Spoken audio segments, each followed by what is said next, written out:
चलिए अब क्वेश्चन करेंगे। क्वेश्चन नंबर है हमारा 99। क्या है हमारा क्वेश्चन नंबर 99। इसको हम क्या करेंगे, सॉल्व करेंगे। तो पहले क्वेश्चन देख लेते हैं। क्वेश्चन के अंदर है हमारा 99 के अंदर देख रहे हैं आप। इसको सरल कीजिए लिखा हुआ है और ये हमें डिजिट दी है 1/3 plus 7/9 divided 7/10 multiply 1 right 1/4 bracket बंद। तो पहले हमें इसमें क्या करना पड़ता है, हमें पहले ब्रैकेट को सॉल्व करना पड़ता है। तो चलिए फटाफट से हम पहले क्या करेंगे, क्वेश्चन को उतार लेंगे। क्वेश्चन को उतारेंगे 1/3 प्लस 7/9 डिवाइडेड 7/10 इंटू 1/4, यही है। अब मैं देखिए स्टेप बाय स्टेप कर रही हूँ फटाफट से। दिख रहा है आप लोगों को? नहीं दिख रहा? चलिए अब दिख रहा है ना, ठीक है। 7/9 डिवाइडेड, पहले इसको हम सॉल्व कर लेंगे। जब आप इसको सॉल्व करेंगे ना तो 7/10 करेंगे और ये हो जाएगा हमारा 5/4, राइट। 5/4 हो गया। अब मैं इसको यहीं काट दे रही हूँ क्योंकि हमें क्या करना है, वहाँ पे स्पीड से काम करना है, वहाँ पे हमें स्टेप नहीं दिखाने हैं। तो जब मैंने इसको सॉल्व किया तो यहाँ पे आ गया 2। अब आंसर हमारा आ जाएगा, देखो इन दोनों को इंटू कर देंगे 1/3 प्लस 7/9 डिवाइडेड, अब ये कितना है हमारा, देखिए ऊपर आएगा 7, इधर आ जाएगा 8। इन दोनों को मल्टीप्लाई कर देंगे और इन दोनों को करेंगे तो 7/8 आ जाएगा, डिवाइडेड है। अब हम इसको जब सॉल्व करते हैं ना 9, तो ये मल्टीप्लाई हो जाता है, क्या होता है, ब्रैकेट खुलेगा और ये हो जाएगा हमारा मल्टीप्लाई हो जाएगा। तो मल्टीप्लाई करेंगे तो क्या आएंगे, हमारी डिजिट क्या होंगी, रेसिप्रोकल हो जाएंगी हमारी डिजिट, ठीक है। डिजिट क्या हुई, रेसिप्रोकल हो गई। अब हम इसको जब सॉल्व करेंगे ना तो देखिए जब हम इसको सॉल्व करेंगे तो आंसर हमारा क्या आएगा, 7 से 7 कट हो जाएगा और ये आंसर आ जाएगा हमारे यहाँ पे, देखिए 1/3 प्लस यहाँ आ जाएगा हमारा 8/9, 8/9 आ गया। अब हमें क्या करना है, इसको प्लस करना है। तो हम इनका एलसीएम ले लेंगे 9, इसको 3 से इंटू करेंगे आप तो 3 3 या 9 हो जाएगा। तो 3 प्लस 8, इसको आप 1 से कर दीजिए तो आपका आंसर आ जाएगा यहाँ पे 11/9। ऐसे हम आपको सॉल्व करेंगे और 11 को जब और आगे सॉल्व करेंगे तो इसका आंसर आएगा, देखिए ऐसे कर लेते हैं 11 डिवाइडेड बाय 11 को यहाँ रखेंगे, 1 बाहर गया, 2 आ गया हमारा, ठीक है। 11 में से 9 गया, 2 आ गया, तो आंसर कितना आ गया, 1/1 सही 2/9। तो हमारा ऑप्शन कौन सा सही था इसमें, देखिए इसमें ये वाला ऑप्शन है ना, ऑप्शन नंबर बी हमारा राइट आंसर है। आई होप से समझ में आ गया होगा। चलिए अब हम सॉल्व करते हैं क्वेश्चन नंबर 100। इसको हमें क्या करना है, देखो इन दोनों को इंटू करना है। सबसे पहले देखते हैं हम कि जो डेसिमल की डिजिट है वो कितने बाद है। तो देखिए मल्टीप्लाई कर रहे हैं 1 2 3, तो ये इधर डेसिमल के बाद 1 डिजिट है और इधर डेसिमल के बाद 2 डिजिट है। तो ये कंफर्म हो गया कि जो हमारा आंसर आएगा उसमें जो डिजिट आएगी वो 3 आएंगी, डेसिमल के बाद 3 डिजिट होंगी। तो आप ऑब्जर्व करके यहाँ से लगा सकते हो 1 2 3 के बाद डेसिमल है, तो हमारा ऑप्शन नंबर ए ही सही हो जाएगा और इसके लिए हमें इसको सॉल्व भी नहीं करना पड़ेगा क्योंकि देखिए हमारे पास यहाँ पे टाइम लिमिट कम है तो हमें थोड़ा शॉर्ट में भी जाना पड़ेगा। अब चलते हैं 101 के पास। वैसे मैं इसका आंसर वैसे ही बता देती हूँ, ये 4 है, लेकिन आप कहेंगे कि ऐसे कैसे कह सकते हो आप 4 है। तो हमें यहाँ पे क्या बताना है, रूट बताना है। क्या बताना है, स्क्वायर रूट बताना है, ये किसका स्क्वायर रूट है। तो यहाँ देखिए ये स्क्वायर है और ये क्यूब है, स्क्वायर और क्यूब है। ये 64 है, इसका 3 है और ये हमारा 64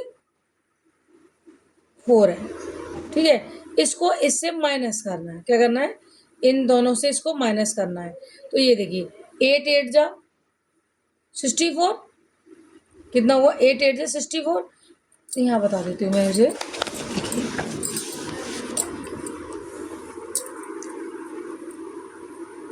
64 और 64, ठीक है। इसको आप तोड़ेंगे तो ये आएगा 8 8 जा, क्योंकि स्क्वायर है, ये 8 का स्क्वायर है। किसका स्क्वायर है? 8 का स्क्वायर है। और यहाँ पे इन्होंने क्या किया, इसको क्यूब बताया है। तो ये किसका क्यूब है? ये किस 4 है? हमारा क्यूब है 4 का। देखिए 4 4 जा 16, 16 16 4 जा 64। तो ये किसका है? 4 का है। तो आंसर आएगा हमारा 8 - 4 = 4 आंसर आ जाएगा। इसको सॉल्व करो, इसको सॉल्व करो, देन इसको माइनस करो। ठीक है, आई होप सो समझ में आ गया होगा। इन दोनों को सॉल्व कर लीजिए, उसके बाद आप इसको माइनस कर दीजिए, है ना जी। चलिए अब हम करते हैं क्वेश्चन नंबर 102। ये भी बहुत इजी है, 102। इसको भी सॉल्व कर लेते हैं। चलिए 102 क्वेश्चन इतना इजी है कि आप बता नहीं सकते। देखिए -0.008 का घनमूल क्या होगा? क्या होगा इसका घनमूल? क्या होगा? यानी कि आपको वही इसका रूट बताना होगा। तो रूट बताने के लिए आप देखिए 1 2 3 और 8। अब कुछ मत करिए, 8 का बता दीजिए। 8 किसका क्यूब है? 8 2 का क्यूब है। किसका क्यूब है? 2 का। 2 2 जा 4, 4 2 जा 8, हो गया 8। अब देखिए 1 2 3, अगर हम ट्रिपल टाइम तक किसी भी चीज़ को इनटू करेंगे तो 3 जीरो आएंगी। ठीक है, तो अब आप देखिए 0 2 0 2 और 0 2, 3 के बाद पॉइंट है ना। ठीक है, तो तीनों को जब हम मल्टीप्लाई करेंगे तो उसका हमारा ये आ जाएगा आंसर। ठीक है, तो इसका आंसर हमारा आएगा आंसर नंबर बी। राइट, क्या आएगा? Answer number B 0.2। क्या आएगा? 0.2।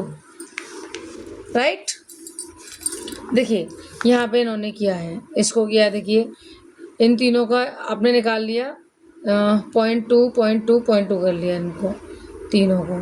ठीक है, जब 0.2 0.2 कर लिया तो जब आप इसको इनटू करोगे तो इसका आंसर इस तरह से निकल आएगा। राइट, यहाँ पॉइंट लगा देते क्योंकि 3 के बाद पॉइंट है ना, तो पॉइंट लगाना भी कंपलसरी है। तो मैंने जैसे कि बताया 8 को क्या आ रहा है? 2 आ रहा है, तो 2 ले लीजिए और 3 डिजिट के बाद है 1। कितने डिजिट के बाद है हमारा? देखो सॉरी मैंने 3 लिख दिया, 2 के बाद है 3 डिजिट, 1 2 3। तो 3 बार आप पॉइंट को इनटू करेंगे, आपका आंसर आ जाएगा। Any query? अगर कोई क्वेरी हो तो आप पूछ सकते हैं मेरे चैट बॉक्स, उसमें कमेंट बॉक्स में आके कमेंट करिए, मैं आपको बता दूँगी। सीधा सीधा फॉर्मूला होता है कि अगर किसी भी डिजिट में डेसिमल के बाद 3 डिजिट है तो हम 3 डिजिट से डेसिमल को इनटू कर देंगे। ठीक है, आपका क्यूब निकल आएगा। और जब हम डेसिमल लगाते हैं तो हमें वहाँ पे 0 लगानी पड़ती है, यानी कि हमें वहाँ पे क्या करना पड़ता है? 0 को बढ़ाना ही होता है। अब चलते हैं 103 की साइड। कौन सा क्वेश्चन है हमारा? 103। ये हमारा 103। 496 योग 318 का निकटतम सैकड़े में मान क्या होगा? सैकड़े में मान क्या होगा? ठीक है, इन दोनों का योग, योग मीन्स टोटल। पहले आप इन दोनों का टोटल कर लीजिए। जब आप इन दोनों का टोटल करेंगे तो हमारा आ जाएगा 814। तो 814 किसके नियरेस्ट है? तो इन्होंने पूछा सैकड़े में पूछा है, किसमें? हंड्रेड्स में पूछा है। तो जी 800 के नियरेस्ट है, तो इसका आंसर हो जाएगा हमारा बी।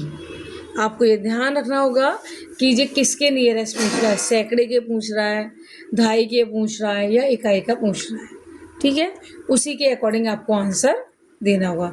या सैकड़े के अकॉर्डिंग पूछा है तो 800 आ जाएगा। ओके, अब चलते हैं 104 की तरफ।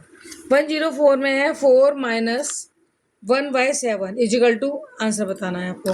अब ये देखिए, इसको आप इससे इंटू कर दीजिए। यहाँ पे हम 1 लेंगे तब भी 7 से इंटू करना पड़ता है।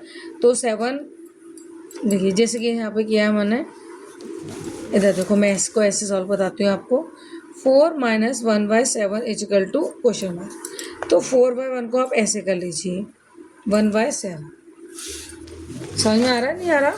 देखिए इसको हम ऐसे लिख लेते हैं। ठीक है, इसको जब हम लिखेंगे तो एलसीएम 7 हो गया, तो 4 इंटू 7 और 1 इंटू 7 माइनस 1/7। सॉल्व किया, 7 4 जा 1, एलसीएम 1, तो कितना आ गया 27/7। अब आप इसको डिवाइड कर दीजिए, 27 को 7 से डिवाइड करिए, 7 से डिवाइड कर देंगे, 7 7 14 7 या 21, कितनी टाइम गया 3 टाइम गया, इधर बचा 6। तो आंसर आ गया मेरा 3 सही 6/7। ये हमारा क्या है आंसर है। चलिए देखते हैं कौन सा नंबर क्वेश्चन का आंसर है इसका। राइट आंसर चलते हैं हम, हमारा ये रहा 6। क्या राइट आंसर सी है हमारा, 3 सही 6/7। आई होप सो आप लोगों को समझ में आ रहा होगा। मैं थोड़ा स्पीड से करा रही हूँ, अगर आपको लग रहा है कि मेरी स्पीड ज़्यादा है तो आप मुझे बोल सकते हैं और बता सकते हैं, ठीक है, मैं अपनी स्पीड को कम कर लूँगी। अब है हमारा 105, क्वेश्चन नंबर 105। इसमें भी देखिए सेम प्रोसीजर है, पहले आप इसको सिंपलेस्ट फॉर्म में कन्वर्ट कर लीजिए। एलसीएम हमारा एक ही है, 4 है तो कुछ करने की जरूरत नहीं है, बस इसको सॉल्व करना है। सॉल्व करने के लिए हमें क्या करना होगा, देखिए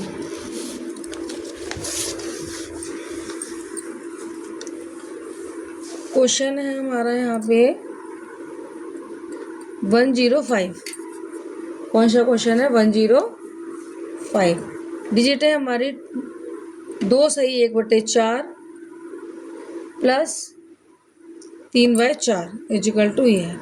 एलसीएम एक ही है लेकिन आप उसको सिंपलेस्ट फॉर्म में करेंगे तो 9/4 प्लस 3/4। एलसीएम एक ही है, यहाँ पे आ गया हमारा 12, 9 3 12/4। आप इसको काट दीजिए तो आंसर आ जाएगा आपका 3। 4 4 2 4 3 12, ठीक है। तो इसका आंसर क्या आएगा हमारा 3 आंसर आ जाएगा। कितना आंसर आएगा हमारा 3 आंसर आ जाएगा, राइट। कुछ नहीं करना इसको, देखिए इसको सिंपलेस्ट फॉर्म में डाल दीजिए। 4 दूनी 8 और 1 9, 9/4, 3/4 लिखेंगे इसको, इन दोनों को प्लस कर देंगे, 12/4 आया। इन दोनों को आपस में काट दिया, कितनी बार काटा 3 बार कट गया, तो आंसर इसका आ गया 3। तो देखते हैं हमारा ऑप्शन नंबर कौन सा सही है इसका ऑप्शन नंबर सही है 105 का 3, ठीक है, 105 का 3 सही है। अब है हमारा पास क्वेश्चन नंबर 106। कौन सा क्वेश्चन है 106 क्वेश्चन है। एक आयताकार टंकी की लंबाई 6 मीटर, चौड़ाई 2.4 मीटर तथा गहराई 1 मीटर है। आधा भरा हुआ टंकी दिख रहा है ना, आधा भरा हुआ टंकी का जल का आयतन कितना होगा। देखिए पहले हमें क्या करना होगा, हमें निकालना होगा टंकी की क्षमता यानी कि कैपेसिटी। टंकी की हमारे की कैपेसिटी क्या है, और क्योंकि हमें वॉल्यूम जानने के लिए, कैपेसिटी जानने के लिए हमें फॉर्मूला लगाना होता है L into B into H, L into B into H, यानी कि लंबाई चौड़ाई और ऊंचाई, ठीक है। अब आपको कुछ नहीं करना, इसको इसमें रख देना है। तो हम इसको रखेंगे, देखिए क्वेश्चन के अकॉर्डिंग ही रखेंगे। यहाँ पे दिख रहा है क्या आपको, नहीं दिख रहा, हाँ थोड़ी दिक्कत हो जाती है।